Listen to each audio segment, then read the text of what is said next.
Los epistemólogos del siglo XX consideraron fundamental separar los enunciados científicos de los no científicos o metafísicos. Para los filósofos y científicos del Círculo de Viena, el criterio de demarcación estableció el requisito de la verificabilidad. Un enunciado será científico si es verificable, es decir, si puede traducirse en términos de experiencia observable o si es una proposición lógica. Su posición es conocida como el empirismo lógico. Defiende la tradición empirista e inductivista del conocimiento científico. De acuerdo al inductivismo, el conocimiento científico, su progreso y verdad se sostiene en los siguientes principios. La ciencia es un conocimiento verificable y verificado, y es posible establecer su verdad de forma certera. La verdad científica se establece mediante la experiencia y la observación. La ciencia progresa en la medida que verifica sus enunciados. La verificación de los enunciados es realizada mediante el uso del método inductivo. El razonamiento inductivo es aquel que parte de la suma de casos particulares observados para inducir de estos un enunciado general que será considerado como ley. Sigue la dirección desde abajo hacia arriba, es decir, se eleva de lo particular a lo universal. Si los enunciados observacionales son suficientes en número, si contemplan gran variedad de casos y ninguno contradice la ley, entonces se considera que la ley es verdadera. Sin embargo, en un razonamiento inductivo, la verdad de las premisas no garantiza necesariamente la verdad de la conclusión, sino que la misma puede ser falsa. Lo positivo es que agrega una información nueva, pero solo indica o apoya su probabilidad. Por ejemplo, veamos estos dos razonamientos inductivos. De las siguientes premisas, el acero es un metal y se dilata con el calor, el cobre es un metal y se dilata con el calor, el hierro es un metal y se dilata con el calor, induzco como conclusión que todos los metales se dilatan con el calor. En el segundo ejemplo vemos lo siguiente: el cisne 1 es blanco, el cisne 2 es blanco, el cisne 3 es blanco, por lo tanto induzco que todos los cisnes son blancos. En el primer caso tenemos un razonamiento inductivo de conclusión verdadera y en el segundo de conclusión falsa, pero la estructura lógica es la misma. Partimos de la suma de casos particulares para establecer un enunciado universal. Como dijimos, la ventaja de este razonamiento es que agrega una información que no está presente en las premisas, pero justamente por ese motivo no nos asegura la verdad de la conclusión. Las premisas pueden ser verdaderas y la conclusión ser falsa. Por otra parte, no siempre los razonamientos inductivos se originan en la suma de individuos, sino también de enunciados generales hacia otros de mayor generalidad. Por ejemplo, tenemos las premisas: los cordobeses son argentinos y son amables, los porteños son argentinos y son amables, los santafesinos son argentinos y son amables, los bonaerenses son argentinos y son amables. En conclusión, induzco que todos los argentinos son amables. En síntesis, podemos resumir los pasos del método inductivo de la siguiente manera. Primero, se observan y registran hechos y fenómenos de forma rigurosa y sistemática. Segundo, se comparan y analizan los datos recolectados de numerosas observaciones y sus relaciones posibles. Tercero, se establecen generalizaciones o leyes a partir de la suma de los casos observados. Cuarto, se utilizan estas generalizaciones o leyes para predecir futuros fenómenos. Y quinto, cuando las observaciones recolectadas coinciden con las leyes establecidas, se dice que los enunciados quedan verificados, es decir, que son verdaderos. Sin embargo, se han presentado numerosas objeciones al método inductivo como base de la ciencia.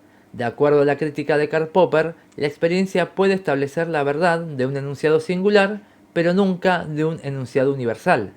Es decir, la experiencia puede verificar un enunciado como el acero es un metal y se dilata con el calor, pero no establecer la verdad del enunciado todos los metales se dilatan con el calor, porque los metales a los que se refiere el enunciado son infinitos, mientras que las observaciones potenciales son siempre finitas. Además, las inferencias inductivas no están lógicamente justificadas. David Hume en el siglo XVIII ya había planteado este problema, señalando que las observaciones presentes no me permiten hacer inferencias seguras con respecto a fenómenos futuros aún no acontecidos, que es lo que hace básicamente el método inductivo. La verdad de la conclusión no se deriva lógicamente de la verdad de las premisas. Por otra parte, el concepto más problemático para la concepción inductivista del conocimiento es el de la verificación. De acuerdo a Popper, no puede demostrarse la verdad de los enunciados universales como las leyes científicas. sino que solo puede demostrarse su falsedad. Por lo tanto, un enunciado, para ser considerado científico, debe ser falsable, es decir, deben poder establecerse las condiciones observacionales en las que el enunciado resultará falso. Por ejemplo, el enunciado "los volcanes entran en erupción por fallas en la corteza terrestre" es falsable mediante la experimentación pertinente. En cambio, el enunciado "los volcanes entran en erupción por los dragones que habitan y luchan en su interior" es imposible de falsear, ya que no hay enunciados de observación que contengan dragones. Partiendo de este principio y de su crítica al método inductivo, Popper considera que el método hipotético deductivo es la forma más adecuada de organizar el trabajo científico. Pero bien, ¿a qué se llama razonamiento deductivo? Los razonamientos deductivos son aquellos en los que la conclusión se sigue necesariamente de las premisas, de modo tal que si las premisas son válidas y verdaderas, la conclusión también debe serlo por rigurosidad lógica. Es la estructura de razonamiento lo que asegura su verdad. Se considera que el razonamiento deductivo parte entonces de lo general para bajar hacia lo particular. Veamos el siguiente ejemplo de razonamiento deductivo. Premisas: todos los hombres son mortales, Sócrates es hombre. Conclusión: Sócrates es mortal. Al ser ambas premisas verdaderas, la conclusión no puede sino ser verdadera. La característica fundamental de un razonamiento deductivo es que justamente conserva y transmite el valor de la verdad de las premisas a la conclusión, y si bien no produce un conocimiento nuevo, su rigor lógico lo vuelve infalible. Veamos otro ejemplo. Podemos decir que Argentina es un país de América. Juan vive en Argentina, por lo tanto, Juan vive en América. Otra vez, tenemos el caso de dos premisas verdaderas y una conclusión verdadera. Incluso si las premisas fueran falsas, el razonamiento seguiría siendo válido, ya que responde a la forma lógica del tipo todo A es B, afirmo que A, entonces concluyo que B. Dentro de los razonamientos deductivos también nos encontramos con lo que se denominan falacias formales. Las falacias son razonamientos que parecen válidos a simple vista, pero que involucran un proceder lógico indebido y por lo tanto no transmiten el valor de verdad de las premisas a la conclusión. Observemos el siguiente ejemplo. Premisas: los franceses son europeos, soy europeo, por lo tanto soy francés. Si bien pareciera similar a los anteriores, acá estamos ante lo que se conoce como falacia de afirmación del consecuente, la cual sigue la estructura A es B, B, por lo tanto A. Otra falacia muy común es lo que se llama la falacia de negación del antecedente. Si bien estos razonamientos parecen deducciones válidas, no lo son de ninguna manera, y confundirlos en la práctica nos lleva a cometer importantes errores. Tomando el razonamiento deductivo como base, para Popper la ciencia avanza formulando hipótesis y poniéndolas a prueba de forma deductiva mediante la experiencia. De acuerdo al método crítico denominado falsacionismo, no podemos demostrar la verdad, pero sí la falsedad de los enunciados. Los científicos proponen hipótesis falsables como respuestas a los problemas de la ciencia e intentan refutarlas y demostrar su falsedad. Recordemos que una hipótesis es un enunciado que intenta explicar o resolver un problema planteado por la comunidad científica. Si las hipótesis se refutan, entonces estas son descartadas y una nueva hipótesis ocupará su lugar.